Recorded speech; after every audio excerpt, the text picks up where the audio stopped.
Okay, ഇന്നത്തെ നമ്മുടെ class നമ്മൾ ഫോക്കസ് ചെയ്യുന്നു ഒബ്ജക്റ്റ് ഓറിയൻറ്റഡ് ഡാറ്റാബേസിലെ OODBMSലെ ഒബ്ജക്റ്റ് ഓറിയൻറ്റഡ് ഡാറ്റാബേസ് മാനേജ്മെൻറ്റ് സിസ്റ്റത്തിലെ ഒരു ടോപ്പിക്കാണ് ഒബ്ജക്റ്റ് ഓറിയൻറ്റഡ് ലാംഗ്വേജ് എന്ന് പറയും. Object oriented languages.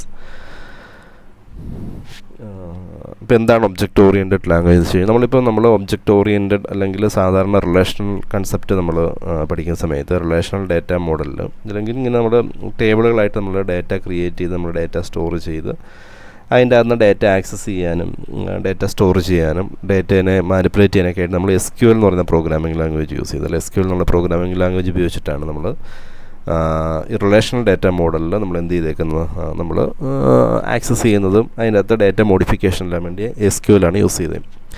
പക്ഷേ നമ്മുടെ ഒബ്ജക്റ്റ് ഓറിയൻറ്റഡ് ഡാറ്റാബേസ് നമ്മൾ ഈ റിലേഷണൽ മോഡലിന് പകരമായിട്ട് നമ്മൾ ഈ ഡാറ്റ എല്ലാം സ്റ്റോർ ചെയ്യാൻ പോകുന്ന ഒബ്ജക്ട്സിലാന്ന് പറഞ്ഞല്ലേ.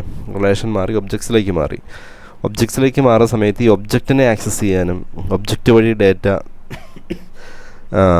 മാനിപ്പുലേഷനും ഇതിനെല്ലാം നമ്മൾ യൂസ് ചെയ്യാനായിട്ട് നമുക്ക് SQL എന്നുള്ള ലാംഗ്വേജ് യൂസ് ചെയ്യാൻ പറ്റില്ല. അവിടെ നമ്മൾ യൂസ് ചെയ്യുന്ന ലാംഗ്വേജ് സെർട്ടൈൻ ഒബ്ജക്റ്റിനെ മാനേജ് ചെയ്യാൻ പറ്റുന്ന ലാംഗ്വേജ് ആയിരിക്കണം. അപ്പോൾ അതിനാണ് നമ്മളിവിടെ ഒബ്ജക്റ്റ് ഓറിയൻറ്റഡ് ലാംഗ്വേജ് യൂസ് ചെയ്യുന്നത്. Object oriented concept can be use in different wise. നമുക്ക് എങ്ങനെ ഏതൊക്കെ നമ്മൾ യൂസ് ചെയ്യുന്നത് വെച്ച് കഴിഞ്ഞാൽ നമ്മളൊരു object orientation can be use in നമ്മൾ സാധാരണ ഒരു നോർമലി നമ്മളൊരു ER മോഡലാണ് യൂസ് ചെയ്യുന്നതെങ്കിൽ നമ്മളൊരു റിലേഷണൽ സിസ്റ്റം യൂസ് ചെയ്യുന്നതെങ്കിൽ നമ്മൾ ആദ്യം എന്ത് ചെയ്തെന്ന് വെച്ച് കഴിഞ്ഞാൽ ഒരു മോഡൽ ഉണ്ടാക്കും അല്ലേ. നമുക്ക് വേണ്ട ഡാറ്റാബേസിൻ്റെ ഒരു മോഡൽ ഉണ്ടാക്കും. എന്നിട്ട് അതിലേക്ക് എങ്ങനെ മാപ്പ് ചെയ്യും, എന്നിട്ട് അതിനെ നമ്മൾ റിലേഷണൽ മോഡലിലേക്ക് മാപ്പ് ചെയ്യും അല്ലേ. അപ്പോൾ അതുപോലെ തന്നെ ഒബ്ജക്റ്റ് ഓറിയൻറ്റേഷൻ നമ്മുടെ കൺസെപ്റ്റ് കൊണ്ടുവരാൻ വേണ്ടി അല്ലെങ്കിൽ ഒബ്ജക്റ്റ് ഓറിയൻ കൺസെപ്റ്റ് കൊണ്ടുവരാൻ വേണ്ടി നമ്മൾ യൂസ് ചെയ്യുന്ന ഒരു മെത്തേഡ് എന്ന് പറഞ്ഞു കഴിഞ്ഞാൽ ഇതുപോലെ നമ്മളൊരു മോഡൽ ഉണ്ടാക്കും. ഇത് ഒബ്ജക്റ്റ് ഓറിയൻറ്റഡ് ചെയ്യാനായിട്ട് നമുക്കൊരു ഒരു മോഡൽ ഉണ്ടാക്കും. അതിനുശേഷം നമ്മൾ എന്ത് ചെയ്യും, ഒബ്ജക്റ്റ് ഓറിയൻറ്റഡിലേക്ക് മാപ്പ് ചെയ്യുക ചെയ്യുന്നത്. അപ്പോൾ നമ്മൾ അതിനെ ഡിസൈൻ ടൂൾ എന്ന് പറയുന്നത് object orientation can be used as a design tool and encoded into. അപ്പോൾ നമ്മളൊരു ഡിസൈൻ ടൂൾ ഉപയോഗിച്ചുകൊണ്ട് നമ്മൾ എന്ത് ചെയ്യും, ഇതിന് ബേസിക് ആയിട്ടുള്ള കാര്യങ്ങൾ ഉണ്ടാക്കിയതിന് ശേഷം അതിന് നമ്മൾ എന്ത് ചെയ്യും, ഒബ്ജക്റ്റ് ഓറിയൻറ്റഡിലേക്ക് നമ്മൾ എൻകോഡ് ചെയ്ത് വെക്കുക ചെയ്യുന്നത്. ഇപ്പോൾ നമ്മൾ സാധാരണ ഫോർ എക്സാമ്പിൾ റിലേഷണൽ ഡാറ്റാബേസ് പറഞ്ഞ പോലെ തന്നെ നമ്മൾ ER ഡയഗ്രത്തിലേക്ക് മാറ്റും. അതിനുശേഷം നമ്മൾ എന്ത് ചെയ്യും, അതിനെ കൺവേർട്ട് ചെയ്ത് റിലേഷൻ മോഡലിലേക്ക് മാപ്പ് ചെയ്യും. അതേപോലെ തന്നെ ഒരു ഡിസൈൻ ടൂൾ ഉപയോഗിച്ചുകൊണ്ട് നമുക്ക് എന്ത് ചെയ്യാൻ പറ്റും, ഈ ഒബ്ജക്റ്റ് ഓറിയൻറ്റഡ് കൺസെപ്റ്റിന് ഇംപ്ലിമെൻറ്റ് ചെയ്യാൻ പറ്റും. ഇല്ല എങ്കിൽ നമ്മൾ യൂസ് ചെയ്യുന്ന രണ്ടാമത്തെ ഇതാണ് ഒന്നാമത്തെ method. Object orientation concept can be used in different ways എന്നാണ്. നമുക്ക് ഈ കൺസെപ്റ്റ് നമുക്ക് ഏതൊക്കെ രീതിയിൽ യൂസ് ചെയ്യാമെന്ന് വെച്ച് കഴിഞ്ഞാൽ ഒന്നാമത്തെ ഒരു ഡിസൈൻ ടൂൾ ഉപയോഗിച്ചുകൊണ്ട് ചെയ്യാം.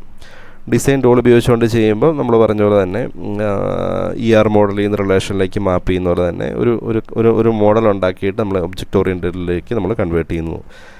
അതാണ് ഫസ്റ്റ് മെത്തേഡ്. രണ്ടാമത്തെ മെത്തേഡ് എന്ന് വെച്ച് കഴിഞ്ഞാൽ ഒരു പ്രോഗ്രാമിംഗ് ലാംഗ്വേജ് ഉപയോഗിച്ചുകൊണ്ട് അതിനെ നമുക്ക് മാപ്പ് ചെയ്യാം. അതായത് concept of object orientation can be incorporated in to programming language that can be use to manipulate the ഡാറ്റാബേസിനെ മാനിപ്പുലേറ്റ് ചെയ്യാനായിട്ട് നമുക്ക് ഇങ്ങനെയുള്ള ഒബ്ജക്റ്റ് ഓറിയൻറ്റഡ് സപ്പോർട്ട് ചെയ്യുന്ന പ്രോഗ്രാമിംഗ് ലാംഗ്വേജുകൾ ഉപയോഗിച്ചുകൊണ്ട് നമുക്ക് ചെയ്യാൻ പറ്റും.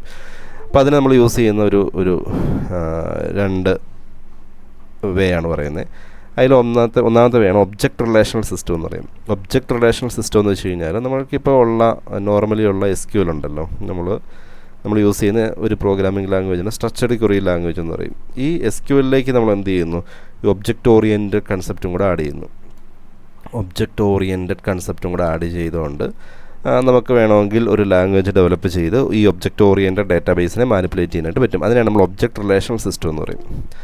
ആഡ് കോംപ്ലക്സ് ടൈപ്പ്, നമ്മൾ ഒബ്ജക്റ്റ് ഓറിയൻറ്റഡ് കൺസെപ്റ്റ് ഇതിലേക്ക് ആഡ് ചെയ്യാന്ന് പറഞ്ഞാൽ നമ്മൾ കോംപ്ലക്സ് ആയിട്ടുള്ള ടൈപ്പുകൾ കൊണ്ടുവരുന്നതിനാണ് നമ്മൾ സാധാരണ റിലേഷൻ മോഡലിൽ ഹാൻഡിൽ ചെയ്യാൻ പറ്റാത്ത തരത്തിലുള്ള കോംപ്ലക്സ് ഡാറ്റ ടൈപ്പുകളെ ഹാൻഡിൽ ചെയ്യാൻ വേണ്ടി യൂസ് ചെയ്യുന്നതാണ് നമ്മൾ ഒബ്ജക്റ്റ് ഓറിയൻറ്റഡ് നമ്മൾ ഓൾറെഡി കണ്ടു കഴിഞ്ഞു. അങ്ങനെയുള്ള കോംപ്ലക്സ് ടൈപ്പുകളെ ആഡ് ചെയ്തുകൊണ്ട് റിലേഷണൽ ലാംഗ്വേജിലേക്ക് ഈ കോംപ്ലക്സ് ടൈപ്പിനെ ആഡ് ചെയ്തുകൊണ്ട് ഒരു പുതിയ ലാംഗ്വേജ് ഉണ്ടാക്കി ആ ലാംഗ്വേജ് ഉപയോഗിച്ചുകൊണ്ട് നമുക്ക് ഇതിനെ മാനിപ്പുലേറ്റ് ചെയ്യാൻ പറ്റും. അതിന് നമ്മൾ പറയുന്ന പേരാണ് ഒബ്ജക്റ്റ് റിലേഷണൽ സിസ്റ്റം എന്ന് പറയും.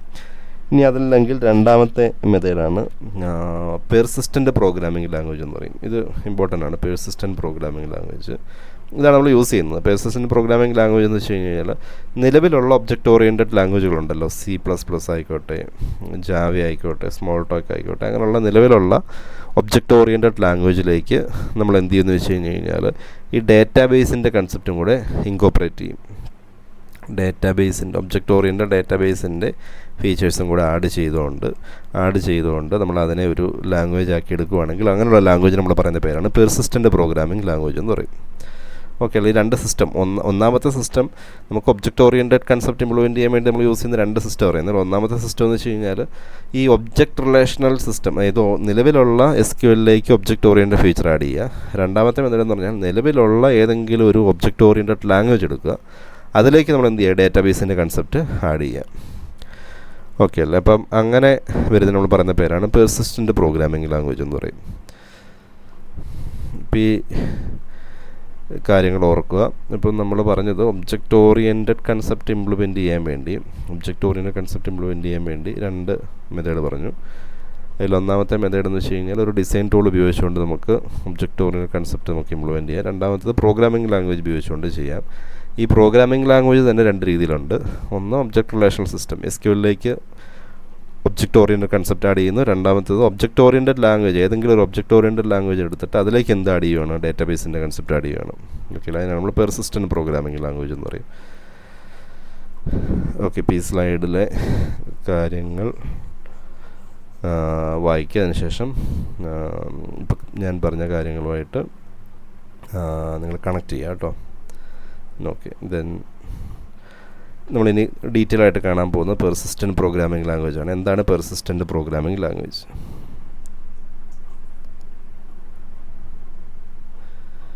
ഓക്കെ, പെർസിസ്റ്റൻ്റ് പ്രോഗ്രാമിംഗ് ലാംഗ്വേജ് എന്ന് വെച്ച് കഴിഞ്ഞാൽ പെർസിസ്റ്റൻ്റ് ഡേറ്റേനെ ഹാൻഡിൽ ചെയ്യാൻ പറ്റുന്ന ഒരു പെർസിസ്റ്റൻ്റ്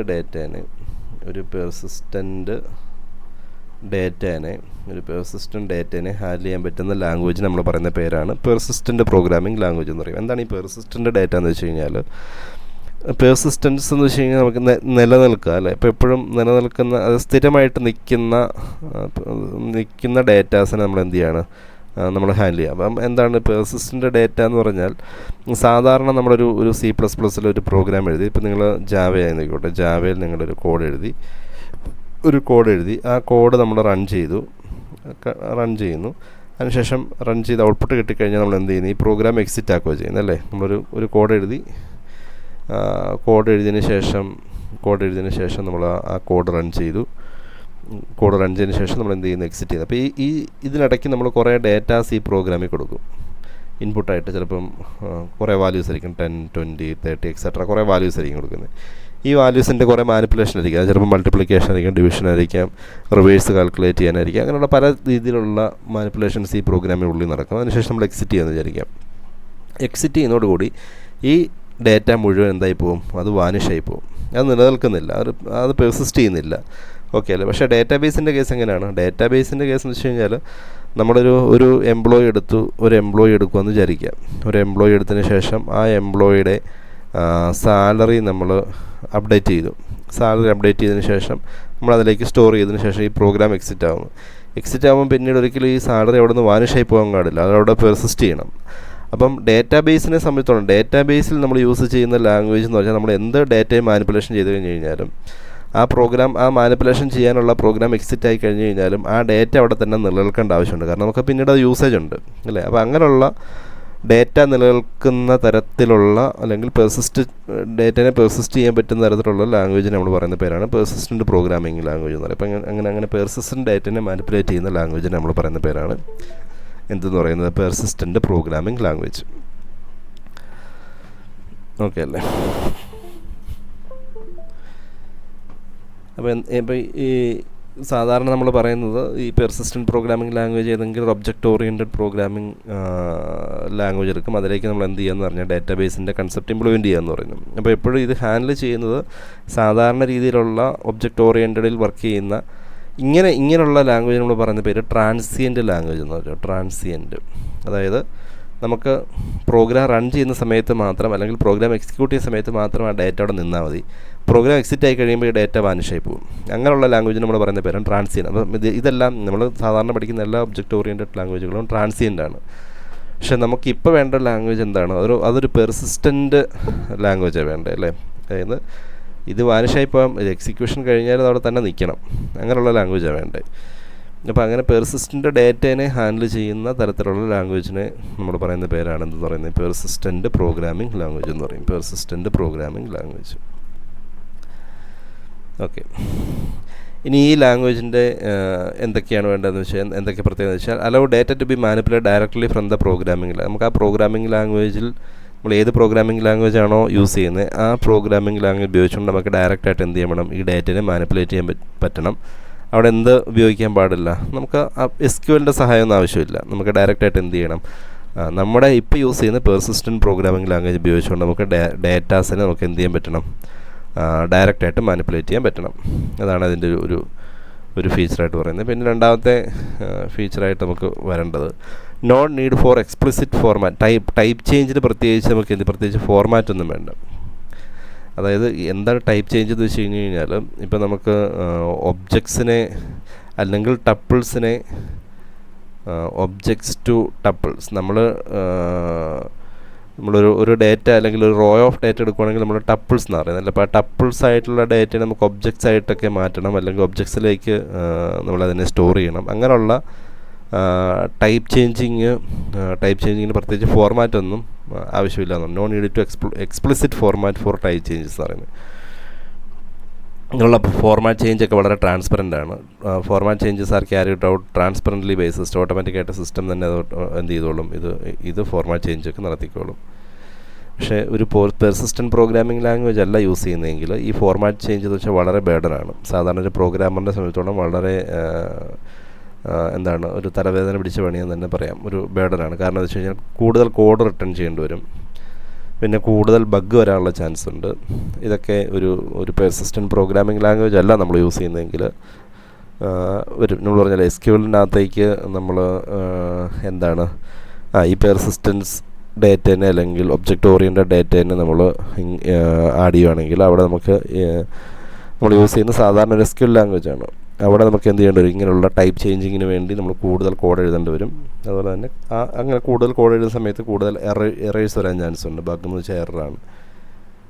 എറേഴ്സ് വരാൻ ചാൻസും ഉണ്ട്.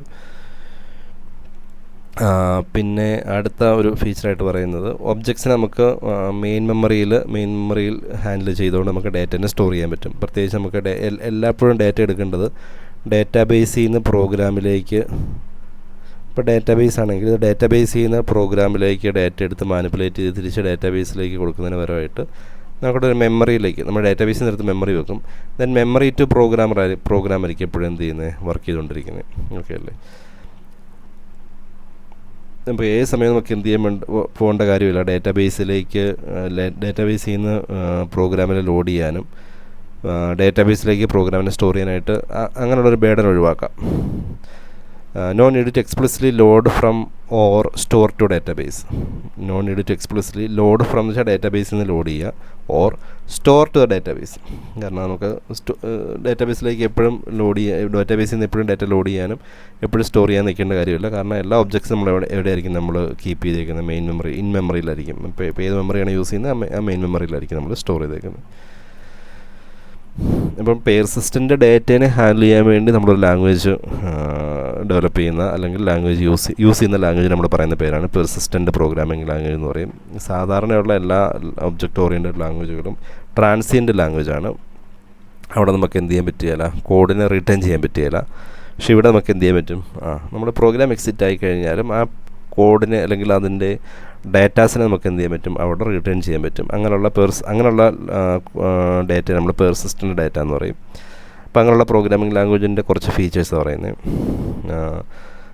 നമുക്ക് ഡേറ്റാസിനെ നമുക്ക് ഡയറക്റ്റായിട്ട് പ്രോഗ്രാമിംഗ് ലാംഗ്വേജ് മാനിപ്പുലേറ്റ് ചെയ്യാൻ പറ്റും. എക്സ്പ്ലിസിറ്റ് ഫോർമാറ്റ് കൺവേർഷൻ്റെ ആവശ്യമില്ല. നമുക്ക് ഈ ഡേറ്റാബേസിലെ ഡേറ്റാസിനെ മുഴുവൻ ഒബ്ജക്ട്സ് ആയിട്ട് ക്രിയേറ്റ് ചെയ്ത് മെയിൻ മെമ്മറിയിൽ നമുക്ക് കീപ്പ് ചെയ്യാനായിട്ട് പറ്റും. അവിടെ നിന്ന് നമുക്ക് എക്സിക്യൂഷൻ നടത്തിയതിന് ശേഷം ലാസ്റ്റ് നമ്മൾ എന്ത് ചെയ്താൽ മതി, ഡേറ്റാബേസിലേക്ക് സ്റ്റോർ ചെയ്താൽ മതി. ഇതൊക്കെയാണ് ഒരു പെർസിസ്റ്റൻ്റ് പ്രോഗ്രാമിംഗ് ലാംഗ്വേജിൻ്റെ പ്രത്യേകത. ഓക്കെ.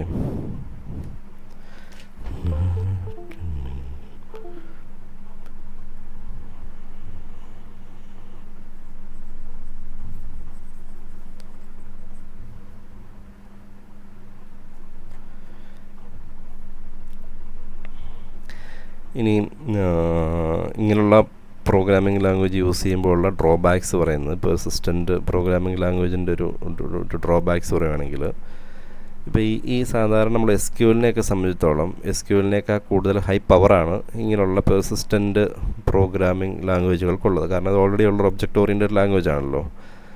അപ്പോൾ അങ്ങനെയുള്ള കൂടുതൽ പവർ ഉള്ളത് കൊണ്ട് തന്നെ നമ്മൾ ഇതിനകത്ത് ബഗ് വരാനുള്ള ചാൻസും കൂടുതലാണ്.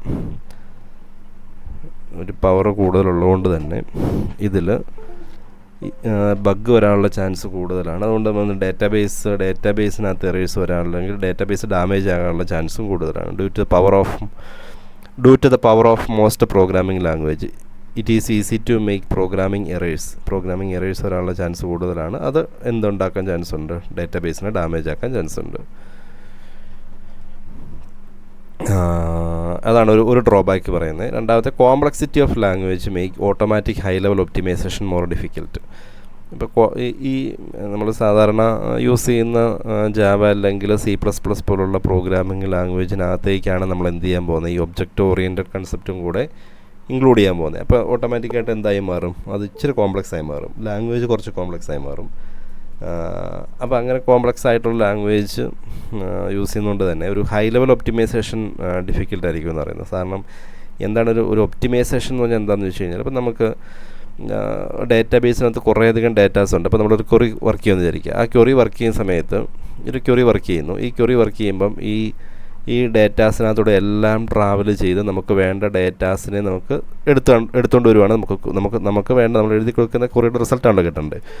അപ്പോൾ ആ ക്വറിയുടെ റിസൾട്ട് കണ്ടുപിടിക്കാൻ വേണ്ടി ഇവൻ എന്ത് ചെയ്തെന്ന് വെച്ച് കഴിഞ്ഞാൽ ഓരോ ഡേറ്റയെ കൂടെ ട്രാവേഴ്സ് ചെയ്ത് ഈ ക്വറിക്ക് വേണ്ട റിസൾട്ടാണോ ഇതിനകത്തുള്ളത് നോക്കി ആവശ്യമുള്ള ഡേറ്റാസിനെ എടുത്തുകൊണ്ട് നമുക്ക് തിരിച്ചു തരും. ഓക്കെ അല്ലേ?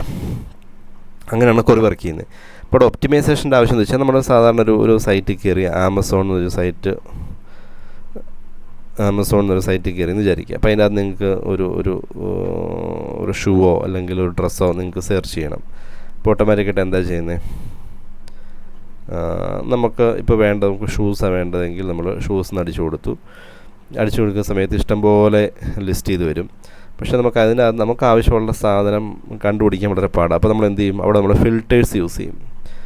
ഫിൽറ്റേഴ്സ് എന്താ പറയുക? ഫിൽറ്റേഴ്സ് നമുക്ക് ഫിൽറ്റർ ചെയ്യാം. നമുക്ക് ആവശ്യമുള്ള കളർ കൊടുക്കാം. നമുക്ക് ഏകദേശം വേണ്ട ഒരു പ്രൈസ് റേഞ്ച് കൊടുക്കാം. പിന്നെന്താണ് അതിൻ്റെ സൈസ് കൊടുക്കാം. ഇതെല്ലാം വെച്ച് നമുക്ക് എന്ത് ചെയ്യാൻ പറ്റും? ഫിൽറ്റർ ചെയ്യാൻ പറ്റും. അപ്പോൾ നമ്മൾ കൊടുത്ത ഫിൽറ്ററിന് കറസ്പോണ്ടിങ് ആയിട്ടുള്ള ഡേറ്റാസ് മാത്രമേ വരുള്ളൂ. ഓക്കെ അല്ല? അപ്പോൾ അതിനാണ് നമ്മൾ ഒപ്റ്റിമൈസ് ചെയ്യാന്ന് പറയുന്നത്. ഒപ്റ്റിമൈസേഷൻ, അതായത് നമുക്ക് ആവശ്യമുള്ള ഡേറ്റ, നമുക്ക് ഒത്തിരിയുള്ള ഡേറ്റയിലാണ് നമുക്ക് ആവശ്യമുള്ള ഡേറ്റ കൂടുതൽ ഇവൻ പോയി ഇതിനകത്ത് വർക്ക് ചെയ്യാതെ. അപ്പോൾ നമ്മൾ ഷൂസിന് കൊടുക്കുമ്പോൾ അവരുടെ ഡേറ്റാബേസ് സ്റ്റോർ ചെയ്തിരിക്കുന്ന എല്ലാ സാധനവും എടുത്തുകൊണ്ട് വരണം. അപ്പോൾ അത്രയും ഓവർഹെഡ് കൊടുക്കാതെ അവനെ എല്ലാ റോയിൽ കൂടെയും ട്രാവേഴ്സ് ചെയ്ത് ഡേറ്റ എടുത്തുകൊണ്ട് വരാതെ നമ്മൾ കുറച്ച് പർട്ടിക്കുലർ ഫീൽഡിൽ പോയി മാത്രം എടുത്തുകൊണ്ട് വരാൻ നമ്മൾ പറയുന്നത് ഒപ്റ്റിമൈസേഷൻ. അപ്പോൾ അങ്ങനെയുള്ള ഒപ്റ്റിമൈസേഷൻ ഒക്കെ എന്താണ് ഒരു ഇങ്ങനെയുള്ളൊരു സംഭവത്തിനകത്ത് പാടാന്നാണ് പറയുന്നത്. ഒരു ഹൈ ലെവൽ ഒപ്റ്റിമൈസേഷൻ മോർ ഡിഫിക്കൽട്ടാണ്. അതുകൊണ്ട് ഡിക്ലറേറ്റീവ് ക്വറി വർക്ക് ചെയ്യത്തില്ല. നമ്മൾ SQL വർക്ക് ചെയ്യുന്ന പോലെ തന്നെ ഒരു ഡിക്ലറേറ്റീവ് പ്രൊസീജിയറിലാണ് ഡിക്ലറേറ്റീവ് ലാംഗ്വേജ് പറഞ്ഞാൽ. അപ്പോൾ അങ്ങനെയുള്ള ഡിക്ലറേറ്റീവ് ക്വറി ഇതിനകത്ത് വർക്ക് ചെയ്യത്തില്ല. നമ്മളൊരു റിലേഷണൽ ഡേറ്റാബേസിൽ വർക്ക് ചെയ്യുന്ന പോലെ തന്നെ ഒരു പെർസിസ്റ്റൻറ്റിൽ വർക്ക് ചെയ്യാൻ പാടാം. അപ്പോൾ ഇതൊക്കെയാണ് ചെറിയ ഡ്രോബാക്സ് എന്ന് പറയുന്നത്. ഒരു ഹൈ പവർ ഉള്ളത് കൊണ്ട് തന്നെ അതിനകത്ത് എന്ത് ചെയ്യാൻ പറ്റുകയില്ല, എറേഴ്സ് വരാൻ ചാൻസ് ഉണ്ട്, ഡേറ്റാബേസിനെ ഡാമേജ് ചെയ്യാം. പിന്നെന്താണ്, കോംപ്ലക്സിറ്റി കൂടുതലായതുകൊണ്ട് തന്നെ ഒരു ഹൈ ലെവൽ ഒപ്റ്റിമൈസേഷൻ പാടാണ്. ഡിക്ലറേറ്റീവ് ടൈപ്പ് ഓഫ് ക്വറീനെ വർക്ക് ചെയ്യാനും പാടാം. ഓക്കെ, അപ്പോൾ ഇത്രയാണ് ഒരു പെർസിസ്റ്റൻറ്റ് പ്രോഗ്രാമിംഗ് ലാംഗ്വേജ് യൂസ് ചെയ്യുമ്പോൾ ഉള്ള ചെറിയ ഡ്രോബാക്സുകളും.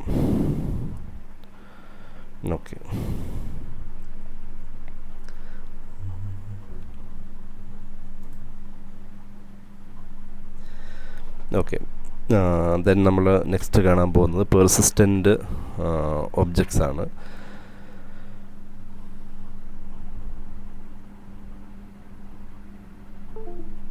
നമ്മൾ സാധാരണ നമ്മൾ ക്രിയേറ്റ് ചെയ്യുന്ന ഒബ്ജക്ട്സ് എല്ലാം, നമ്മുടെ ഒരു ക്ലാസ് ഉണ്ടെന്ന് വിചാരിക്കുക. നമ്മൾ സാധാരണ ഒരു ക്ലാസ് ഉണ്ട്, ക്ലാസ് എന്നൊരു ക്ലാസ്സാണെന്ന് വിചാരിക്കുക. ഈ ക്ലാസ്സിൻ്റെ നമ്മൾ ക്രിയേറ്റ് ചെയ്യുന്ന ഒരു ഒബ്ജക്റ്റ് AOBJ എന്ന് പറഞ്ഞു കഴിഞ്ഞാൽ ഇതിൻ്റെ ഒരു ഒബ്ജക്റ്റാണ്. ഈ ഒബ്ജക്റ്റ് നമ്മൾ പറയുന്ന പേരാണ് ട്രാൻസിയൻറ്റ്. നമ്മൾ ഓൾറെഡി നമ്മൾ ഈ വേർഡ് പറഞ്ഞിരുന്നു, ട്രാൻസിയൻറ്റ് ഒബ്ജക്റ്റ് എന്ന് പറയും. ഈ OBJ എന്ന് പറയുന്നത് ഒരു ട്രാൻസിയൻറ്റ് ഒബ്ജക്റ്റാണ്. അതിൻ്റെ കാരണം എന്താണെന്ന് വെച്ച് കഴിഞ്ഞാൽ, ഇപ്പോൾ ഈ ക്ലാസ് നമ്മുടെ ഒബ്ജക്റ്റ് ഓറിയൻറ്റഡ് നമ്മൾ ക്രിയേറ്റ് ചെയ്തിരിക്കുന്ന ഈ ക്ലാസ്സിനകത്ത് കുറേ എന്തെങ്കിലും ഡേറ്റാസ് ഉണ്ട്. ഈ ഡേറ്റാസിനെ ഹാൻഡിൽ ചെയ്യാൻ വേണ്ടി നമ്മൾ ഈ ക്ലാസ്സിന് ഒബ്ജക്റ്റ് ഉണ്ടാക്കിയേക്കുന്നത്. നമ്മൾ സാധാരണ C++ലോ ജാവയിലോ നിങ്ങൾ എവിടെ പ്രോഗ്രാമിംഗ് ലാംഗ്വേജ് യൂസ് ചെയ്ത് കഴിഞ്ഞാലും പൈത്തണോ ഇവിടെ എന്ത് പ്രോഗ്രാമിംഗ് ലാംഗ്വേജ് യൂസ് കഴിഞ്ഞാൽ അവിടെ നമ്മളൊരു ക്ലാസ് ക്രിയേറ്റ് ചെയ്തു. ആ ക്ലാസ്സിന് ഒബ്ജക്റ്റ് ഉണ്ടാക്കി കഴിഞ്ഞാൽ ആ ക്ലാസ്സിൽ നമ്മൾ ബൈ ഡിഫോൾട്ട് പറയുന്ന ട്രാൻസിയൻ്റ് ഒബ്ജക്റ്റ് എന്ന് പറയും.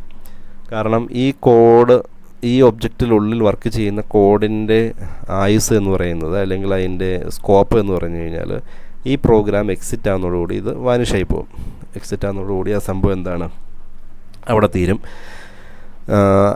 ആ ഡേറ്റ നമ്മൾ റീറ്റെയിൻ ചെയ്യുന്നില്ല. ഓക്കെ അല്ലേ? അപ്പോൾ അങ്ങനെയുള്ള ഒബ്ജക്ട്സ് നമ്മൾ പറയുന്ന പേരാണ് ട്രാൻസിയൻ്റ് ഒബ്ജക്റ്റ് എന്ന്. പക്ഷേ നമുക്ക് വേണ്ടത് ട്രാൻസിയൻ്റ് ഒബ്ജക്ട്സ് അല്ല, നമുക്ക് പെർസിസ്റ്റൻ്റ് ഒബ്ജക്റ്റ് ആണ് വേണ്ടത്. അപ്പോൾ എങ്ങനെയാണ് നമുക്കൊരു പെർസിസ്റ്റൻ്റ് ഒബ്ജക്റ്റ് ക്രിയേറ്റ് ചെയ്യാൻ പറ്റുന്നതിനെക്കുറിച്ചാണ് നമ്മൾ കാണുന്നത്, പെർസിസ്റ്റൻസ് ഓഫ് ഒബ്ജക്ട്സ് എന്ന് പറയുന്നത്. ഓക്കെ അല്ലേ?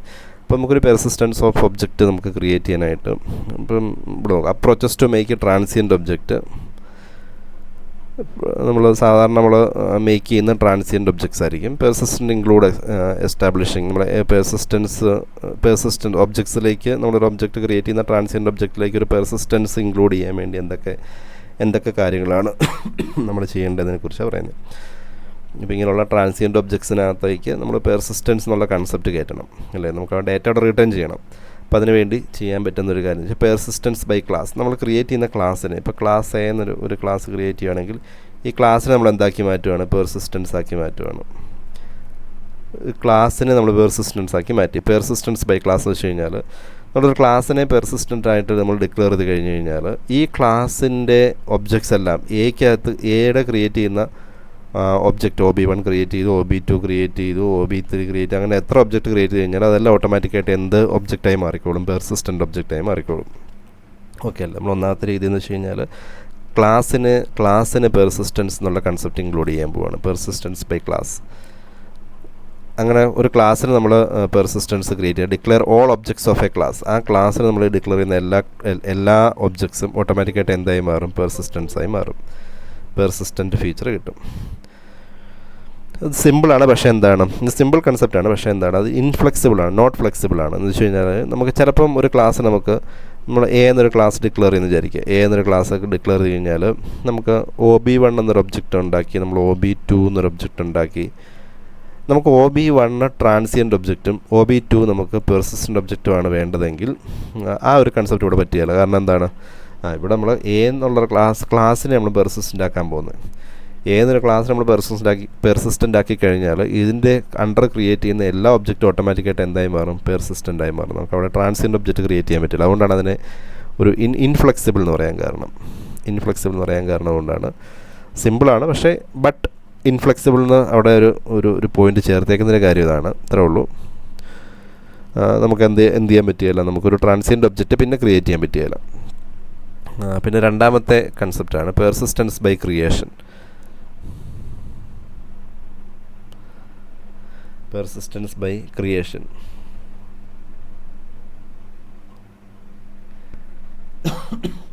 അപ്പം എന്താണെന്ന് വെച്ച് കഴിഞ്ഞാൽ പെർസിസ്റ്റൻ്റ് ബൈ ക്രിയേഷൻ എന്ന് വെച്ച് കഴിഞ്ഞാൽ നമ്മൾ സാധാരണ ക്ലാസ് ക്രിയേറ്റ് ചെയ്യുമ്പം പെർസിസ്റ്റൻ്റ് ക്ലാസ് ഒന്നുമല്ല ക്രിയേറ്റ് ചെയ്യുന്നത്. നോർമലായിട്ടൊരു ക്ലാസ് ക്രിയേറ്റ് ചെയ്തു.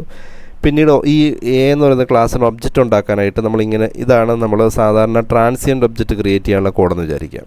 ഇപ്പോൾ OB1 എന്ന് പറഞ്ഞു കഴിഞ്ഞാൽ എന്ന് പറയുന്ന ക്ലാസ്സിന് നമ്മൾ OB1 എന്നൊരു ഒബ്ജക്റ്റ് ഉണ്ടാക്കി എന്ന് വിചാരിക്കുക. അപ്പോൾ ഇതാണ് നമ്മൾ ഒരു ഒബ്ജക്റ്റ് ഉണ്ടാക്കാനുള്ള കോഡ്. ഇത് ബൈ ഡിഫോൾട്ട് ട്രാൻസിയൻ്റ് ഒബ്ജക്റ്റ് ഉണ്ടാക്കാനുള്ള കോഡാണ്. ഇപ്പോൾ നമുക്ക് എന്നൊരു ക്ലാസ്സിന് വേണ്ടി നമുക്ക് OB2 എന്നൊരു ഒബ്ജക്റ്റ് ഉണ്ടാക്കണം എന്ന് വിചാരിക്കുക. നമുക്കതൊരു പെർസിസ്റ്റൻ്റ് ഒബ്ജക്റ്റ് ഉണ്ടാക്കേണ്ടതെങ്കിൽ നമ്മൾ സെപ്പറേറ്റ് ചില കോഡ് ഇതിലേക്ക് ആഡ് ചെയ്യും. ഓക്കെ അല്ലേ? അപ്പോൾ ക്രിയേറ്റ് ചെയ്യുന്ന സമയത്ത് നമുക്ക് പ്രോഗ്രാമറിനെ തീരുമാനിക്കാം ആ ഒബ്ജക്റ്റ് പെർസിസ്റ്റൻ്റ് ഒബ്ജക്റ്റ് ആണോ ട്രാൻസിയൻ്റ് ഒബ്ജക്റ്റ് ആണോ. അപ്പോൾ പെർസിസ്റ്റൻ്റ് ഒബ്ജക്റ്റ് ആണ് ക്രിയേറ്റ് ചെയ്യേണ്ടതെങ്കിൽ ഒരു സെപ്പറേറ്റ് കോഡ് നമ്മളിലേക്ക് ആഡ് ചെയ്യും. അതല്ല ട്രാൻസിയൻ്റ് ഒബ്ജക്റ്റാണ് ക്രിയേറ്റ് ചെയ്യുന്നതെങ്കിൽ നമ്മൾ നോർമലി ഒബ്ജക്റ്റ് ക്രിയേറ്റ് ചെയ്യുന്ന രീതി ക്രിയേറ്റ് ചെയ്യാം. അപ്പോൾ അതിനാണ് നമ്മൾ പെർസിസ്റ്റൻ്റ് ബൈ ക്രിയേഷൻ എന്ന് പറയും. അപ്പോൾ ഇതാണ് extend the syntax for creating objects to specify that object is persistent എന്ന് പറഞ്ഞു കഴിഞ്ഞാൽ നമ്മൾ എക്സ്റ്റെൻഡ് ചെയ്യും. അതായത് നമ്മൾ കൂട്ടിച്ചേർക്കും. സാധാരണ ഒബ്ജക്റ്റ് ക്രിയേറ്റ് ചെയ്യുന്നതിനകത്തോട്ട് നമ്മൾ എന്ത് ചെയ്യും? ചില സിൻടാക്സ് കൂട്ടിച്ചേർക്കും. Extend the syntax for creating objects to specify that an object is persistent. അതായത് നമ്മൾ ക്രിയേറ്റ് ചെയ്യുന്ന ഒബ്ജക്റ്റിനെ പെർസിസ്റ്റൻ്റ് ആക്കാനായിട്ട് നമ്മൾ സിൻടാക്സ് എക്സ്റ്റെൻഡ് ചെയ്യും. അങ്ങനെ എക്സ്റ്റെൻഡ് ചെയ്ത് പുതിയ കോഡ് ഉപയോഗിച്ചുകൊണ്ട് നമ്മൾ എന്തുണ്ടാക്കും, പെർസിസ്റ്റൻ്റ് ഒബ്ജക്റ്റ് ഉണ്ടാക്കും. അപ്പോൾ അങ്ങനെ നമുക്ക് ക്രിയേറ്റ് ചെയ്യുന്ന സമയത്ത് എന്തുണ്ടാക്കാം, നമ്മൾ സാധാരണ ക്ലാസ് അതുപോലെ തന്നെ ക്രിയേറ്റ് ചെയ്യും. അത് ഒബ്ജക്റ്റ് ക്രിയേറ്റ് ചെയ്യുമ്പോൾ നമുക്ക് തീരുമാനിക്കാം എന്താണ്, അത് ട്രാൻസിയൻ്റ് ഒബ്ജക്റ്റ് ആണോ അതോ പെർസിസ്റ്റൻ്റ് ഒബ്ജക്റ്റ് ആണോ ക്രിയേറ്റ് ചെയ്യേണ്ടതെന്ന് പറയും. ഇനി മൂന്നാമത്തെ ഒരു മെത്തേഡാണ് പെർസിസ്റ്റൻസ് ബൈ മാർക്കിംഗ് എന്ന് പറഞ്ഞു കഴിഞ്ഞാൽ ഇതുപോലെ തന്നെ നമ്മൾ ഒബ്ജക്ട്സ് ക്ലാസ് ക്രിയേറ്റ് ചെയ്തു, അതിന് ഒബ്ജക്റ്റ് ക്രിയേറ്റ് ചെയ്യുന്നു. അപ്പം ബൈ ഡിഫോൾട്ട് ഒബ്ജക്റ്റ് ക്രിയേറ്റ് ചെയ്യുമ്പോഴെല്ലാം ട്രാൻസിയൻ്റ് ഒബ്ജക്റ്റ് ആയിരിക്കും. പിന്നീട് നമുക്ക് എന്ത് ചെയ്യാൻ പറ്റും, നമുക്ക് ഇതിനകത്ത് ആവശ്യമുള്ള ഒബ്ജക്റ്റുകളെ നമുക്ക് മാർക്ക് ചെയ്യാൻ പറ്റും. അങ്ങനെ മാർക്ക് ചെയ്യാന്ന് പറഞ്ഞു കഴിഞ്ഞാൽ OB1 OB2 OB3 ഈ മൂന്നെണ്ണത്തിനെ OB1 ഒരെണ്ണമുണ്ട്, OB2 OB3 ഇതിനെ മൂന്നിനെ നമ്മൾ എന്ത് ചെയ്യുന്നു, M1 M2 എന്നുള്ള മാർക്കിംഗ് കൊടുത്തു. അങ്ങനെ മാർക്ക് ചെയ്യുമ്പം ആ മാർക്കിംഗ് പറയുന്നത് വെച്ച് കഴിഞ്ഞാൽ ആ മാർക്കിംഗ് ഉള്ള ഒബ്ജക്ട്സ് എന്തായി മാറും, ഓട്ടോമാറ്റിക്കായിട്ട് പെർസിസ്റ്റൻ്റ് ഒബ്ജക്റ്റായി മാറും. Persistent by marking. അപ്പോൾ ഓൾറെഡി നമ്മൾ ക്രിയേറ്റ് ചെയ്യുമ്പം എന്താണ്, അതെല്ലാം ഒരു ട്രാൻസിയൻ്റ് ഒബ്ജക്റ്റ് ആയിരിക്കും. പിന്നീട് നമുക്ക് എന്ത് ചെയ്യാൻ പറ്റും, അതിനെ മാർക്ക് ചെയ്തുകൊണ്ട് നമുക്ക് ഇഷ്ടമുള്ള ഒബ്ജക്ട്സിനെ നമുക്ക് എന്ത് ചെയ്യാൻ പറ്റും, അതിനെ റീറ്റെയിൻ ചെയ്ത് നിർത്താൻ പറ്റും, അതിലെ ഡേറ്റ റീറ്റെയിൻ ചെയ്ത് നിർത്താൻ പറ്റും. അപ്പോൾ അത് ഓട്ടോമാറ്റിക്കായിട്ട് എന്തായി മാറിക്കോളും, അതൊരു പെർസിസ്റ്റൻ്റ് ഒബ്ജക്റ്റായി മാറിക്കോളും. അതിനെയാണ് നമ്മൾ പെർസിസ്റ്റൻസ് ബൈ മാർക്കിംഗ് എന്ന് പറയും. അടുത്ത ഒരു മെത്തേഡ് എന്ന് വെച്ച് കഴിഞ്ഞാൽ persistence by reachability. Persistence by reachability എന്ന് വെച്ച് കഴിഞ്ഞാൽ നമ്മൾ എന്ത് ചെയ്തെന്ന് വെച്ചാൽ നമ്മളൊരു ക്ലാസ് ക്രിയേറ്റ് ചെയ്തു. ഓക്കെ, എ എന്നൊരു ക്ലാസ് ക്രിയേറ്റ് ചെയ്തെന്ന് വെച്ച് കഴിഞ്ഞാൽ എ എന്ന ക്ലാസ്സിലൊരു ഒബ്ജക്റ്റ് ഉണ്ടാക്കി, OBJ1 എന്നാന്ന് വിചാരിക്കുക. ഇതിനെ നമ്മൾ റൂട്ട് ഒബ്ജക്റ്റായിട്ട് വെച്ചു. ഇനി ഈ റൂട്ട് ഒബ്ജക്റ്റിൻ്റെ ഈ OBJ1ൻ്റെ റെഫറൻസ് മൂലം ക്രിയേറ്റ് ചെയ്യുന്ന 2-3 ഒബ്ജക്റ്റ് ഉണ്ടെന്ന് വിചാരിക്കുക. OBJ2 OBJ3 OBJ4. അതല്ലാതെ ഇതിൻ്റെ റെഫറൻസ് ഒന്നും ഇല്ലാതെ ഒരു OBJ6 എന്നൊരു ഒബ്ജക്റ്റ് ഉണ്ടാക്കിയെന്ന് വിചാരിക്കുക. അപ്പോൾ ഇതിനെ നമ്മൾ റൂട്ട് ഒബ്ജക്റ്റായിട്ട് വെച്ചു. ഈ റൂട്ട് ഒബ്ജക്റ്റിൻ്റെ റെഫറൻസ് മൂലം ഉണ്ടാക്കുന്ന ഒബ്ജക്ട്സ് എല്ലാം ഇപ്പോൾ ഈ OBJ1 എന്നുള്ളൊരു പെർസിസ്റ്റൻ്റ് ഒബ്ജക്റ്റ് ആയിരിക്കും. ഇതിനെ നമ്മൾ ക്രിയേറ്റ് ചെയ്യുന്ന ഒരു പെർസിസ്റ്റൻ്റ് ഒബ്ജക്റ്റ് ആയിരിക്കും റൂട്ട് ഒബ്ജക്റ്റിനെ. ഇതിൻ്റെ റെഫറൻസ് മൂലം ഉണ്ടാക്കുന്ന എല്ലാ ഒബ്ജക്ട്സും ഓട്ടോമാറ്റിക്കായിട്ട് ഇതിൻ്റെ കീഴിൽ വരും, പെർസിസ്റ്റൻ്റ് ഒബ്ജക്റ്റിൻ്റെ കീഴിൽ വരും. അതല്ലാതെ നിൽക്കുന്ന ഒബ്ജക്റ്റ് എന്തായിരിക്കും, ഒരു ട്രാൻസിയൻ്റ് ഒബ്ജക്റ്റ് ആയിരിക്കും. അതിനെയാണ് നമ്മൾ പെർസിസ്റ്റൻ്റ് ബൈ റീച്ചബിലിറ്റി എന്ന് പറയുന്നത്. ഇത്രയുള്ള ഡിക്ലെയർ എ പെർസിസ്റ്റൻ്റ് ഒബ്ജക്റ്റ് എന്ന് വെച്ചാൽ root object. Declare a root object അല്ലെങ്കിൽ പെർസിസ്റ്റൻ്റ് ഒബ്ജക്റ്റ് എന്ന് പറയും. Object are persistent. നമുക്ക് ഇനി നമ്മൾ ക്രിയേറ്റ് ചെയ്യുന്ന ഒബ്ജക്റ്റ് പെർസിസ്റ്റൻ്റ് ആകണമെങ്കിൽ if they are referred to the root object. അതായത് നമ്മൾ ഡിക്ലെയർ എ പെർസിസ്റ്റൻ്റ് ഒബ്ജക്റ്റ് എന്ന് വെച്ചാൽ ഇവിടെ ഞാൻ OBJ1 എന്നൊരു ഒബ്ജക്റ്റ് ഉണ്ടാക്കി. ബാക്കിയെല്ലാം ഞാൻ വായിക്കാം, കൺഫ്യൂഷൻ ഉണ്ടാകണ്ട. നമ്മൾ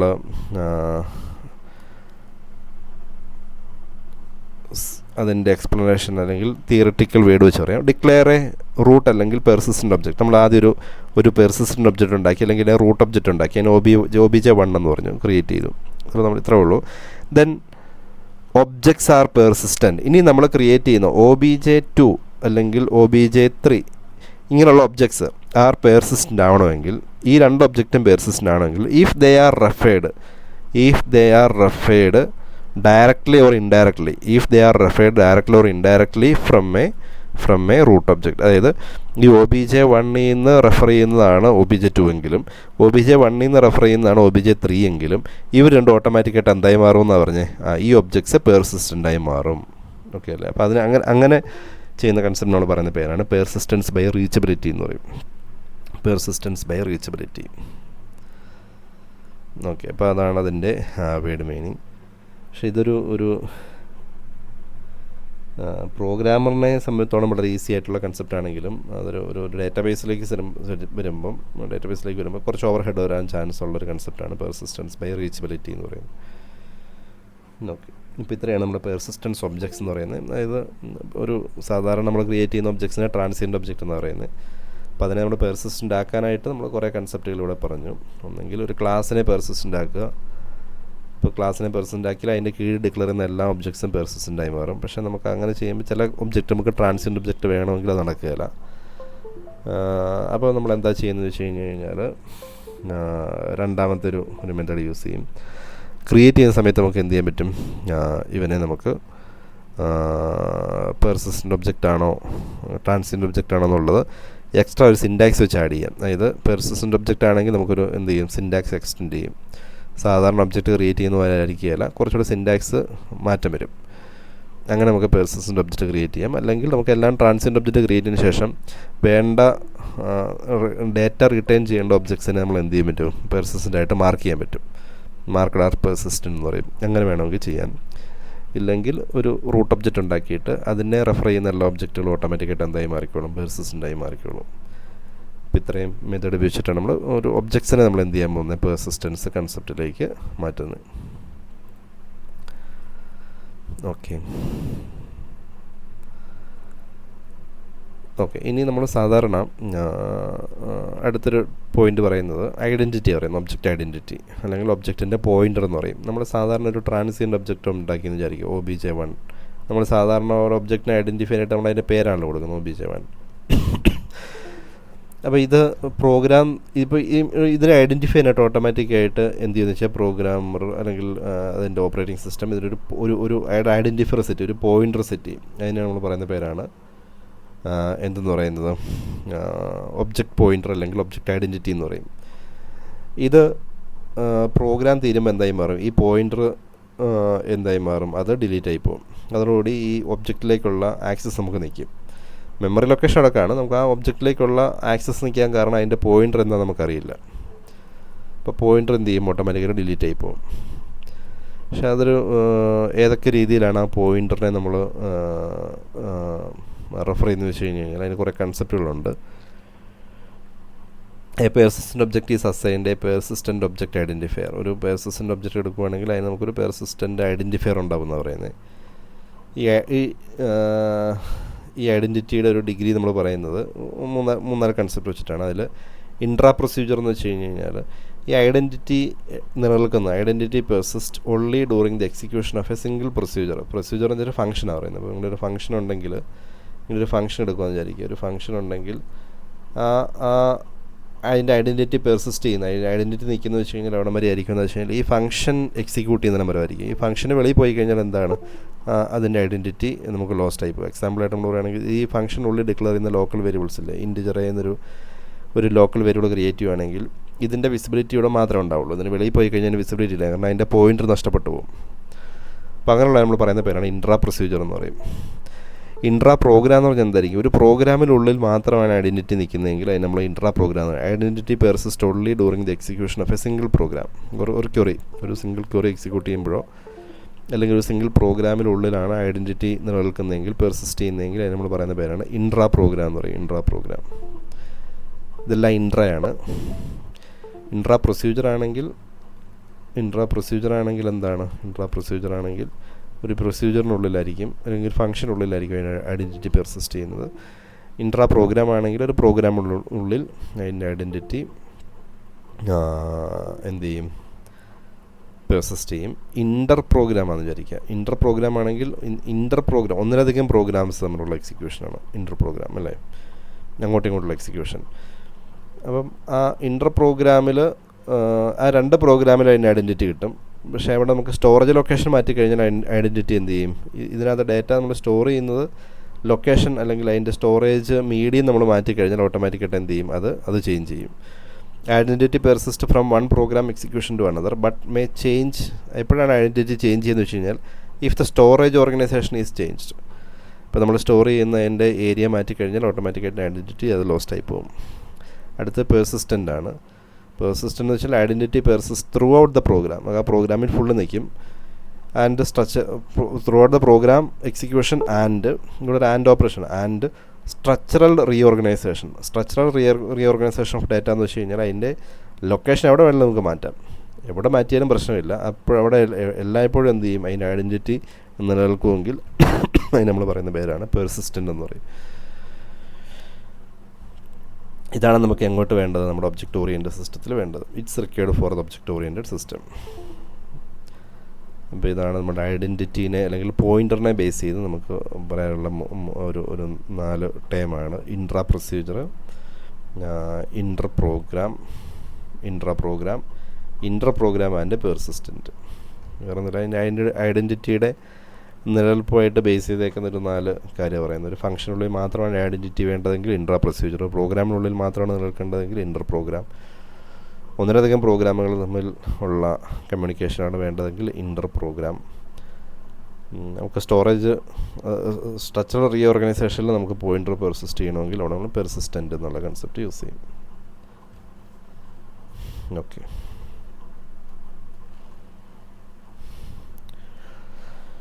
നമ്മളിങ്ങനെയുള്ള പോയിൻ്റർ ആക്ച്വലി നമ്മൾ സ്റ്റോർ ചെയ്യുന്ന മെയിൻ മെമ്മറിയിലായിരിക്കും. In object oriented language such as C++ അല്ലെങ്കിൽ അങ്ങനെയുള്ള ലാംഗ്വേജുകളിൽ ഒരു ഒബ്ജക്റ്റ് ഐഡൻറ്റിഫയർ, ഇങ്ങനെയുള്ള ഒബ്ജക്റ്റ് ഐഡൻറ്റിഫയർ ആക്ച്വലി സ്റ്റോർ ചെയ്യുന്ന എവിടെയായിരിക്കും എന്ന് പറഞ്ഞാൽ ഇൻ മെമ്മറി പോയിൻ്റ്, ഒരു മെമ്മറി പോയിൻ്ററിലായിരിക്കും, മെമ്മറിയിലായിരിക്കും നമ്മൾ സ്റ്റോർ ചെയ്യുന്നത്. മെമ്മറി പോയിൻ്റർ ഉപയോഗിച്ചിട്ടായിരിക്കും സ്റ്റോർ ചെയ്യുന്നത്. പെർസിസ്റ്റൻ്റ് പോയിൻ്റർ എന്ന് വെച്ച് കഴിഞ്ഞാൽ വേറെ ഒന്നുമില്ല, നമ്മൾ പ്രോഗ്രാം എക്സിറ്റ് ആയി കഴിഞ്ഞാലും ആ പോയിൻ്റർ അവിടെ നിലനിൽക്കണം. അങ്ങനെ നമ്മൾ പറയുന്ന പേരാണ് പെർസിസ്റ്റൻ്റ് പോയിൻ്റർ എന്ന് പറയും. പെർസിസ്റ്റൻ്റ് പോയിൻ്റർ ആ ഒരു ടൈം ഓർത്തിരിക്കുക. പെർസിസ്റ്റൻ്റ് പോയിൻ്റർ എന്ന് വെച്ച് കഴിഞ്ഞാൽ പ്രോഗ്രാം എക്സിറ്റ് ആയാലും നമുക്ക് എന്ത് ചെയ്യണം, ആ പോയിൻ്റർ അവിടെ നമുക്ക് കാണണം. ഓക്കെ, ഇനി എങ്ങനെയാണ് നമ്മൾ ഈ പെർസിസ്റ്റൻ്റ് ഒബ്ജക്റ്റിനെ നമ്മൾ സ്റ്റോർ ചെയ്യുന്നതിനെക്കുറിച്ചാണ് പറയുന്നത്. നമ്മൾ സാധാരണ ഒബ്ജക്റ്റ് എല്ലാം നമ്മൾ സ്റ്റോർ ചെയ്യുമ്പം നമ്മൾ ഒബ്ജക്റ്റിനെ ഐഡൻറ്റിഫൈ ചെയ്യാനായിട്ട് നമ്മൾ എന്താ കൊടുക്കുന്നത്, ഒരു പേര് കൊടുക്കും അല്ലേ, നെയിം ഓഫ് ദ ഒബ്ജക്ട്സ്. ഇപ്പോൾ നമ്മൾ OB1 OB2 ഇങ്ങനെ നമ്മൾ പേര് കൊടുക്കാം അല്ലേ. അപ്പോൾ നമുക്കത് ഒരു 1000 ഒബ്ജക്റ്റ് നമുക്ക് സ്റ്റോർ ചെയ്യണമെങ്കിലോ ഇങ്ങനെ പേര് കൊടുക്കുക എന്നുള്ള കോംപ്ലക്സ് അല്ലേ. അപ്പോൾ ലാർജ് നമ്പർ ഓഫ് ഒബ്ജക്ട്സ് വരുമ്പോഴത്തേക്ക് അത് സ്കെയിൽ ചെയ്യാൻ പാടാം. അതായത് നമുക്കത് ഈസി ആയിട്ട് ആക്സസ് ചെയ്യാൻ പറ്റുകയില്ല, അല്ലെങ്കിൽ ആക്സസ് ചെയ്യാൻ പറ്റില്ല, നമുക്ക് ഇംപ്ലിമെൻറ്റ് ചെയ്യാൻ ഇച്ചിരി ഡിഫിക്കൽട്ടായിട്ട് വരും. അപ്പോൾ അവിടെയാണ് നമ്മൾ എന്ത് യൂസ് ചെയ്യാൻ പോകുന്നത്, രണ്ടാമത്തെ ഒരു കൺസെപ്റ്റ് യൂസ് ചെയ്യാൻ പോകുന്നത് ഐഡൻറ്റിഫയർ കൊടുക്കും, ഒബ്ജക്റ്റ് ഐഡൻറ്റിഫയർ കൊടുക്കും. ഈ പോയിൻ്റ് നമുക്ക് ഐഡൻറ്റിഫയർ ഉപയോഗിച്ചുകൊണ്ട് നമുക്കിപ്പം ഒരു ഒബ്ജക്റ്റിനെ 1, രണ്ടാമത് 2, 3, 4, 5 അങ്ങനെ ഉണ്ടെങ്കിൽ നമുക്ക് ഈസി ആയിട്ട് നമുക്ക് എന്ത് ചെയ്യാൻ പറ്റും, ഇതിനെ നമുക്ക് ഐഡൻറ്റിഫൈ ചെയ്യാനും പറ്റും, നമുക്ക് ഈസി ആയിട്ട് അത് ഹാൻഡിൽ ചെയ്യാനും പറ്റും. എല്ലാ ഒബ്ജക്ട്സും ഐഡൻറ്റിഫയർ വെച്ചിട്ടായിരിക്കും നമ്മൾ എന്ത് ചെയ്യാൻ പോകുന്നത്, സ്റ്റോർ ചെയ്യാൻ പോകുന്നത്. Expose object identifier or persistent pointer to the objects. നമ്മൾ മുമ്പേ കണ്ട പെർസിസ്റ്റൻ്റ് പോയിൻ്ററോ അല്ലെങ്കിൽ ഒബ്ജക്റ്റ് ഐഡൻറ്റിഫയർ കൊടുത്ത് നമ്മൾ എന്ത് ചെയ്യും, ഒബ്ജക്റ്റിനെ ഐഡൻറ്റിഫൈ ചെയ്യും. ഓക്കെ അല്ലേ. അല്ലെങ്കിൽ എന്ന് വെച്ച് കഴിഞ്ഞാൽ കളക്ഷൻ ഓഫ്, നമ്മൾ എത്ര ഒബ്ജക്ട്സ് ഉണ്ടോ അതിൽ നമ്മൾ ഒരു അറേ ആക്കി വെക്കും. Store collection of objects and allow program to iterate over the collection to find the required objects. നമ്മൾ ഒരു അറേ ആയിട്ട് ഒബ്ജക്ട്സിനെല്ലാം കൂടെ നമ്മൾ ഒരു അറേ ആയിട്ട് വെക്കുകയാണെങ്കിൽ ഇത് OB1 OB2 OB3 OB4 OB5 നമ്മൾ ഐട്രേറ്റ് ചെയ്യും. ഓരോ ഒബ്ജക്ട്സ് പോകാനായിട്ട് നമ്മളിങ്ങനെ ഐട്രേറ്റ് ചെയ്ത് കണ്ടുപിടിക്കാനായിട്ട് പറ്റും. അപ്പോൾ അങ്ങനെയുള്ള കളക്ഷൻ ഓഫ് ഒബ്ജക്ട്സ് നമ്മൾ പറയുന്ന പേരാണ് കളക്ഷൻ ടൈപ്പ് എന്ന് പറയും. ഓക്കെ അല്ലേ, collection of objects collection types എന്ന് പറയുന്നത്. അല്ലെങ്കിൽ നമ്മൾ ക്ലാസ് എക്സ്റ്റെൻഡ് എന്ന് വെച്ചാൽ ഒരു ക്ലാസിൻ്റെ കീഴിലുള്ള ഒബ്ജക്ട്സ് എല്ലാം കൂടെ നമ്മൾ എന്ത് ചെയ്യും, ഒരു ഗ്രൂപ്പായിട്ട് നമ്മൾ സെറ്റ് ചെയ്ത് വെക്കുന്നത് നമ്മൾ പറയുന്ന പേരാണ് ക്ലാസ് എക്സ്റ്റെൻഡ് എന്ന് പറയും. The collection of all objects belonging to a particular class that is known as a class extend എന്ന് പറയും. ഇങ്ങനെയൊക്കെയാണ് നമ്മൾ ഒരു ഒബ്ജക്റ്റ് നമ്മൾ ഹാൻഡിൽ ചെയ്യുന്നത്. പേര് കൊടുത്ത് നമുക്ക് റെപ്രസെൻറ്റ് ചെയ്യാൻ പറ്റും, സ്റ്റോർ ചെയ്യാൻ പറ്റും. ഒബ്ജക്ട്സ് നമ്മൾ സ്റ്റോർ ചെയ്ത് വെക്കുന്നത് ആക്സസ് ചെയ്യാനായിട്ട് നമ്മൾ പേര് കൊടുത്തെങ്കിൽ നമ്മൾ സ്റ്റോർ ചെയ്ത് വെക്കും. ആക്സസ് ചെയ്യാനായിട്ട് അവരുടെ പേര് നമുക്ക് യൂസ് ചെയ്യാം. അല്ലെങ്കിൽ ഐഡൻറ്റിഫയർ വെച്ച് നമുക്ക് എന്ത് ചെയ്യാൻ പറ്റും, ഐഡൻറ്റിഫയർ വെച്ച് നമുക്ക് സ്റ്റോർ ചെയ്യുകയും ആക്സസ് ചെയ്യാൻ പറ്റും. ഗ്രൂപ്പായിട്ട് നമുക്ക് ഒബ്ജക്ട്സിനെ സ്റ്റോർ ചെയ്യാൻ പറ്റും. ഒരു ക്ലാസ്സിൻ്റെ ഒബ്ജക്ട്സിനെ മാത്രമായിട്ട് ഗ്രൂപ്പിലേക്ക് വിടാം. അങ്ങനെ ചെയ്യാൻ പറ്റും. നമ്മൾ ക്ലാസ് എക്സ്റ്റെൻഡ് എന്നൊക്കെയാണ് പറയുന്നത്. ഇതൊക്കെ ചെറിയ ചെറിയ പോയിൻ്റഡ് ടൈംസാണ്, നിങ്ങളത് നോട്ട് ചെയ്ത് വെക്കുക. പെർസിസ്റ്റൻ്റ് പ്രോഗ്രാമിംഗ് ലാംഗ്വേജ് എന്ന് പറയുന്നൊരു ക്വസ്റ്റ്യൻ മിക്ക ക്വസ്റ്റ്യൻ പേപ്പറിലും ഉണ്ട്. അപ്പോൾ അതുകൊണ്ട് ഈ പെർസിസ്റ്റൻസ് ഈ പോയിൻ്റ് എല്ലാം നിങ്ങൾ നോട്ട് ചെയ്ത് വെക്കണം. Then persistent C++. ഈ പെർസിസ്റ്റൻ്റ് കൺസെപ്റ്റ് നമ്മൾ C++ലേക്ക് കൊണ്ടുവന്നു കഴിഞ്ഞാൽ എങ്ങനെ സപ്പോർട്ട് ചെയ്യാം. ഇപ്പോൾ നമ്മൾ C++ language allow support persistence to be added without changing the language. നമുക്ക് ഇപ്പോൾ ഉള്ള C++ ലാംഗ്വേജ് ഉണ്ടല്ലോ, ആ ലാംഗ്വേജ് ചേഞ്ച് ചെയ്യാതെ CPPയുടെ കൺസെപ്റ്റ് ഒന്നും ചേഞ്ച് ചെയ്യാതെ നമുക്ക് എന്ത് ചെയ്യാൻ പറ്റും, അതിലേക്ക് ഈ പെർസിസ്റ്റൻ്റ് എന്നുള്ള കൺസെപ്റ്റിനെ ആഡ് ചെയ്യാൻ പറ്റും. നമുക്ക് ഇങ്ങനെയുള്ള, അതായത് declare class as called persistent class create ചെയ്യാനും അതിൻ്റെ കീഴിൽ ആട്രിബ്യൂട്ട്സും അല്ലെങ്കിൽ അതിൻ്റെ മെത്തേഡ്സുകൾ പെർസിസ്റ്റൻസിനെ സപ്പോർട്ട് ചെയ്യുന്ന ആട്രിബ്യൂട്ട്സ് അല്ലെങ്കിൽ മെത്തേഡ്സൊക്കെ ക്രിയേറ്റ് ചെയ്യാനുള്ള പ്രൊവിഷൻസ് ഇപ്പം നിലവിലുണ്ട്. ഓക്കെ അല്ലേ. അതുപോലെ തന്നെ C++ലെ ഓവർലോഡിങ് കൺസെപ്റ്റൊക്കെ അതിനകത്ത് യൂസ് ചെയ്യാം. അതായത് നമുക്കൊരു മെത്തേഡ് ഉണ്ടെങ്കിൽ അതിനെ റീഡിഫൈൻ ചെയ്യാൻ പറ്റും, അതേ പേരിൽ തന്നെ റീഡിഫൈൻ ചെയ്യാൻ പറ്റും. ഓപ്പറേറ്റേഴ്സിനെ സെയിം ഇത് മീനിങ് വെച്ച് നമുക്ക് റീഡിഫൈൻ ചെയ്യാൻ പറ്റും. അതിനെല്ലാം നമുക്ക് പറയുന്ന പേരാണ് ഓവർലോഡിങ് എന്ന് പറയും. ആ കൺസെപ്റ്റ് നമുക്ക് ഇതിനകത്ത് ഇംപ്ലിമെൻറ്റ് ചെയ്യാം. അതുപോലെ തന്നെ ടെംപ്ലേറ്റ് ക്ലാസ്സസ് എന്ന് പറയും. C++ലെ ഒരു കൺസെപ്റ്റാണ് ടെംപ്ലേറ്റ് ക്ലാസ് എന്ന് പറയും. ഒരു ക്ലാസ് ക്രിയേറ്റ് ചെയ്ത് വെക്കുന്നു. T എന്നൊരു ക്ലാസ് ക്രിയേറ്റ് ചെയ്തെങ്കിൽ ആ ടെംപ്ലേറ്റ് ഉപയോഗിച്ചുകൊണ്ട് അതിൻ്റെ ടെംപ്ലേറ്റ് വെച്ച് നമുക്ക് F, G, K പോലുള്ള ക്ലാസ്സുകൾ ക്രിയേറ്റ് ചെയ്യാം. Fന് ഈ Tയുടെ ടെംപ്ലേറ്റ് വെച്ചിട്ടായിരിക്കും നമ്മൾ F ക്രിയേറ്റ് ചെയ്യുന്നത്. G Tയുടെ ടെംപ്ലേറ്റ് വെച്ചിട്ടായിരിക്കും ക്രിയേറ്റ് ചെയ്യുന്നത്. K ക്രിയേറ്റ് ചെയ്യുന്നത് T എന്ന് പറയുന്നൊരു ടെംപ്ലേറ്റ് വെച്ചിട്ടായിരിക്കും. ആ ടെംപ്ലേറ്റ് വെച്ചിട്ട് നമുക്ക് എന്ത് ചെയ്യാൻ പറ്റും, പുതിയ ക്ലാസ്സുകൾ ക്രിയേറ്റ് ചെയ്യാൻ പറ്റും. ഒരു ടെംപ്ലേറ്റ് എന്ന് വെച്ച് കഴിഞ്ഞാൽ നമുക്ക് ഒരു ക്ലാസ്സിൻ്റെ ഫീച്ചേഴ്സൊക്കെ ആഡ് ചെയ്തുകൊണ്ട് ഒരു നമുക്ക് വേണ്ട, നമ്മൾ പുതിയ ക്ലാസ്സുകൾ ക്രിയേറ്റ് ചെയ്യുന്നു. ആ ക്ലാസ്സിനെല്ലാം ഒരു കോമൺ ഫീച്ചറാണ് വേണ്ടതെങ്കിൽ ആ ഫീച്ചറെല്ലാം വെച്ചുകൊണ്ട് നമുക്കൊരു ടെംപ്ലേറ്റ് ഉണ്ടാക്കിയെടുക്കാം. ആ ടെംപ്ലേറ്റിൽ നിന്ന് നമുക്ക് എന്ത് ചെയ്യാൻ പറ്റും, പുതിയ ക്ലാസ്സുകൾ ക്രിയേറ്റ് ചെയ്യാൻ പറ്റും.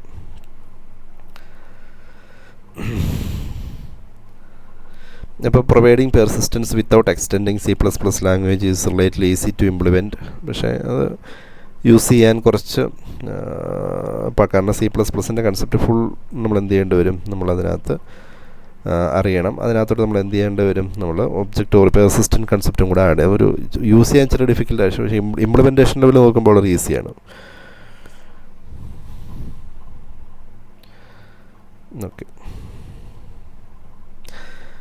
വേറൊന്നുമില്ല. നമുക്ക് C++നകത്തോട്ട് നമുക്ക് പെർസിസ്റ്റൻ്റ് കൺസെപ്റ്റ് കൊണ്ടുവരാൻ പറ്റും. C++ലെ എല്ലാ കൺസെപ്റ്റ് നമുക്ക് അതിനകത്ത് യൂസ് ചെയ്യാം. കൂടാതെ പെർസിസ്റ്റൻസിൻ്റെ ഫീച്ചേഴ്സും കൂടെ യൂസ് ചെയ്യാൻ പറ്റും. ഇനി അതിനകത്ത് നമ്മൾ യൂസ് ചെയ്യുന്നൊരു കൺസോർഷ്യമാണ് object data base management group, ODMG എന്ന് പറയും. ഈ പെർസിസ്റ്റൻസ് ഒക്കെ ഇംപ്ലിമെൻറ്റ് ചെയ്യാൻ വേണ്ടി യൂസ് ചെയ്യുന്നൊരു കൺസോർഷ്യമാണ് ODMG എന്ന് പറയും. Object database management group is A consortium. ഇവരുടെ എയിം എന്ന് വെച്ചാൽ എന്താണെന്ന് വെച്ച് കഴിഞ്ഞാൽ ഒബ്ജക്റ്റ് ഓറിയൻറ്റഡ് ഡാറ്റാബേസിനെ സ്റ്റാൻഡർഡൈസ് ചെയ്യുക എന്നുള്ളതാണ്. ഒബ്ജക്റ്റ് ഓറിയൻറ്റഡ് ഡാറ്റാബേസിനെ സ്റ്റാൻഡർഡൈസ് ചെയ്യുക. അങ്ങനെ സ്റ്റാൻഡർഡൈസ് ചെയ്യാൻ വേണ്ടി നമ്മൾ എന്തൊക്കെ കൺസെപ്റ്റ് യൂസ് വെച്ച് കഴിഞ്ഞാൽ അവർ പെർസിസ്റ്റൻ്റ് ലാംഗ്വേജുകൾ അല്ലെങ്കിൽ പെർസിസ്റ്റൻ്റ് ലാംഗ്വേജ് ഇൻകോപ്പറേറ്റ് ചെയ്യുക. അവിടെ നമ്മൾ C++, സ്മോൾ ടോക്ക്, ജാവ പോലുള്ള പ്രോഗ്രാമിംഗ് ലാംഗ്വേജ് വെച്ചിട്ടായിരിക്കും നമ്മൾ പെർസിസ്റ്റൻ്റ് പ്രോഗ്രാമിംഗ് ലാംഗ്വേജ് ഉണ്ടാക്കുന്നത്. അപ്പോൾ അതിൻ്റെ കുറച്ച് വേരിയൻസ് അറിയുന്നത് 2.0, 3.0, 9.3 ഒക്കെ വെച്ചിട്ടുള്ള കൺസെപ്റ്റ് യൂസ് ചെയ്തുകൊണ്ട് നമുക്ക് ഇതിൻ്റെ ഫീച്ചേഴ്സ് അല്ലെങ്കിൽ ഈ പെർസിസ്റ്റൻ്റ് പ്രോഗ്രാമിംഗ് ലാംഗ്വേജിൻ്റെ ഫീച്ചേഴ്സ് ഇതിലേക്ക് C++ലേക്കും സ്മോൾ ടോക്കിലേക്കും ജാവയിലേക്ക് കൊണ്ടുവരാനായിട്ട് സാധിക്കും. ഇപ്പോൾ ODMG C++ standard avoids changes to C++. ഈ ODMG കൺസോർഷ്യം C++ സ്റ്റാൻഡേർഡ് എന്ന് വെച്ചാൽ അവർ ഈ പെർസിസ്റ്റൻ്റ് ഫീച്ചേഴ്സും കൂടെ ഇതിലേക്ക് കൊണ്ടുവരുന്നതിനാണ് നമ്മൾ ODMG C++ എന്ന് പറയുന്നത്. അതിൻ്റെ സ്റ്റാൻഡേർഡ് C++ ലാംഗ്വേജിനെ ചേഞ്ച് ചെയ്തിട്ടൊന്നുമില്ല. അവർ എന്ത് കൊണ്ടുവരുന്നുള്ളൂ, ഇതിൻ്റെ അകത്ത് ഫീച്ചേഴ്സ് മാത്രം ആഡ് ചെയ്യുന്നുള്ളൂ. അങ്ങനെ ഫീച്ചേഴ്സ് ആഡ് ചെയ്യുന്നത് വെച്ച് കഴിഞ്ഞാൽ പുതിയ ലൈബ്രറീസും ടെംപ്ലേറ്റ്സുമാണ് കൊണ്ടുവന്നേക്കുന്നത്. അതായത് നോർമലി ഉള്ള C++ ലാംഗ്വേജ് തന്നെ അതിനകത്തേക്ക് നമ്മൾ പുതിയ ലൈബ്രറീസും ടെംപ്ലേറ്റ്സ് ഒക്കെ കൊണ്ടുവന്നിട്ടായിരിക്കും എന്ത് ചെയ്യുന്നത്, ടെംപ്ലേറ്റ്സ് ഒക്കെ കൊണ്ടുവന്നിട്ടാണ് ഈ പെർസിസ്റ്റൻ്റ് എന്നുള്ള കൺസെപ്റ്റ് അതിലേക്ക് കൊണ്ടുവന്നേക്കുന്നത്, അല്ലെങ്കിൽ ഇതിലേക്ക് ആഡ് ചെയ്തേക്കുന്നത്. ഓൾറെഡി ഉള്ള C++ ഫീച്ചേഴ്സ് അതുപോലെ തന്നെയുണ്ട്. അതിനകത്തേക്ക് നമ്മൾ എന്ത് ചെയ്യുന്നു, പുതിയ ക്ലാസ് ആൻഡ് ലൈബ്രറീസ് കൊണ്ടുവന്ന് പെർസിസ്റ്റൻ്റ് കൺസെപ്റ്റും കൂടെ അതിലേക്ക് ആഡ് ചെയ്തു. അത്രയുള്ളൂ. അത് ചെയ്യാനായിട്ട് യൂസ് ചെയ്യുന്നൊരു കൺസോർഷ്യമാണ് എന്തെന്ന് പറയുന്നത്, ഈ ODMG എന്ന് പറയും, ഓപ്പൺ ഡാറ്റാബേസ് മാനേജ്മെൻറ്റ് ഗ്രൂപ്പ് എന്ന് പറയുന്നത്. ഓക്കെ, ഇനി അതിനകത്ത് ഒരു സ്ലൈഡ് നമുക്ക് നോക്കാം. പലതരത്തിലുള്ള ടെംപ്ലേറ്റ് ക്ലാസ്സുകളുണ്ട്. അതിലൊരു ടെംപ്ലേറ്റ് ക്ലാസ്സാണ് ഡീറഫറൻസ് ക്ലാസ് എന്ന് പറയും. ഡീറഫറൻസ് ക്ലാസ് വെച്ച് കഴിഞ്ഞാൽ പെർസിസ്റ്റൻ്റ് പോയിൻ്ററിനെ മാനേജ് ചെയ്യാൻ വേണ്ടിയുള്ളതാണ്. നമ്മൾ പറഞ്ഞ ഒബ്ജക്റ്റ് പോയിൻ്ററൊക്കെ ഇല്ല, അങ്ങനെയുള്ള പോയിൻ്ററിനെ മാനേജ് ചെയ്യാൻ വേണ്ടിയുള്ളതാണ്.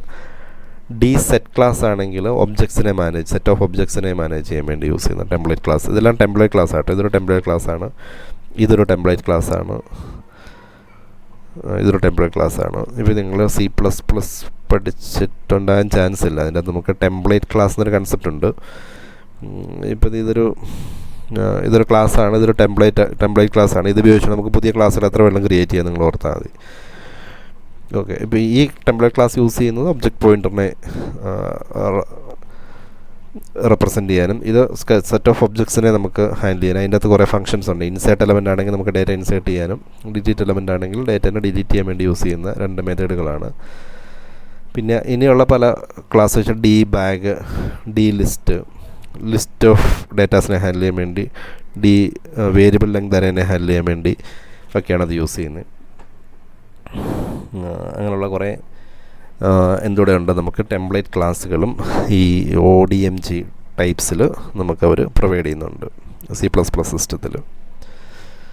ഓക്കെ, അപ്പോൾ ഇത്രയും കാര്യങ്ങളാണ് നമുക്കിന്ന് നോക്കാനുള്ളത് ഈ ഒബ്ജക്റ്റ് ഓറിയൻറ്റഡ് ലാംഗ്വേജിൽ യൂസ് ചെയ്യാനുള്ളത്.